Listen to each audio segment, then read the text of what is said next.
இன்னைக்கு ஈஸியா, குயிக்கா, செம்ம டேஸ்ட்ல ஒரு வெரைட்டி ரைஸ் எப்படி செய்றதுன்னு தான் பார்க்க போறோம். என்ன அப்படின்னு பார்த்தீங்கன்னா, கேரட் முட்டை சாதம் எப்படி செய்றது அப்படின்னு சொல்லி தான். வாங்க வீடியோக்குள்ள போலாம். இப்போ ஒரு வாணல்ல கொஞ்சமா எண்ணெய் ஊத்திக்கோங்க. தேவையான அளவு. எண்ணெய் நல்லா காஞ்சதும் கடுகு சேர்த்துக்கோங்க. கடுகு நல்லா பொரிஞ்சு வந்ததும் கட் பண்ணி வச்சிருந்த வெங்காயத்த சேர்த்துக்கலாம். சேர்த்துட்டு கண்ணாடி பதத்துக்கு வர வரைக்கும் இந்த மாதிரி வதக்கி கொடுத்துக்கோங்க. இப்போ வந்துட்டு உரல்ல கொஞ்சம் பூண்டு வந்துட்டு தட்டி வச்சிருந்தேன். ஸோ அதையும் வந்துட்டு சேர்த்து நல்லா வதக்கி கொடுத்துக்கலாம். பூண்டோட ஸ்மெல் வந்துட்டு நல்லா இறங்குற வரைக்கும். இப்போ பார்த்தீங்கன்னா, இது கூட வந்துட்டு ஒரு 3 பச்சை மிளகாய் நீல வாக்குல கட் பண்ணி வச்சிருந்தேன். ஸோ அதையும் சேர்த்து நல்லா வதக்கி கொடுத்துட்டு, கறி லீவ்ஸ் சேர்த்துட்டு ஒன்றா சேர்த்து நல்லா வதக்கி கொடுத்துக்கோங்க.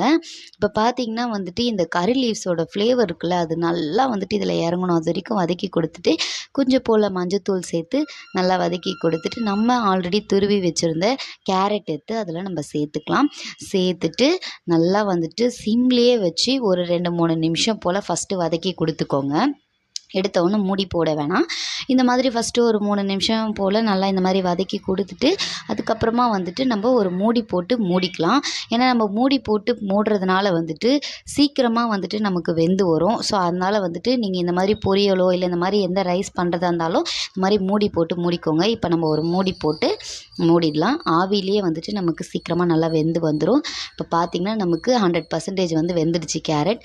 இப்போ நம்ம உடச்சி ஆல்ரெடி பவுலில் வச்சுருந்த 2 முட்டையை வந்துட்டு இதில் நான் சேர்த்துக்கிறேன். சேர்த்துட்டு சிம்லேயே வச்சு இந்த மாதிரி நல்லா கலரி கொடுத்துக்கோங்க. முட்டை வந்துட்டு நல்லா வெந்து வந்துடும். நீங்கள் ஹை ஃப்ளேமில் வச்சிங்க அப்படின்னா முட்டை வந்துட்டு சீக்கிரமாக வேகாது.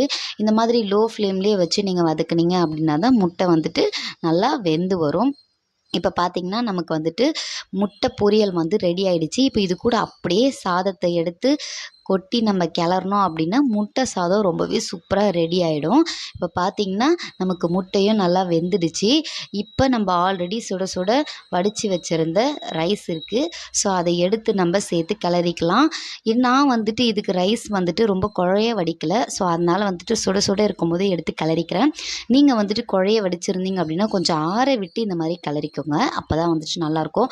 ஏன்னா வந்துட்டு கேரட் சாதம் நல்லா உதிரி உதிரியாக இருந்தால் தான் நல்லாயிருக்கும்.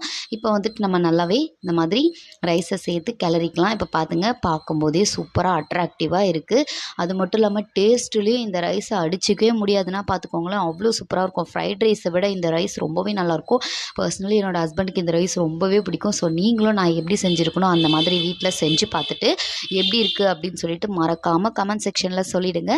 இன்னொரு ரெசிபியோடு உங்களை மீட் பண்ணுறேன். பாய்.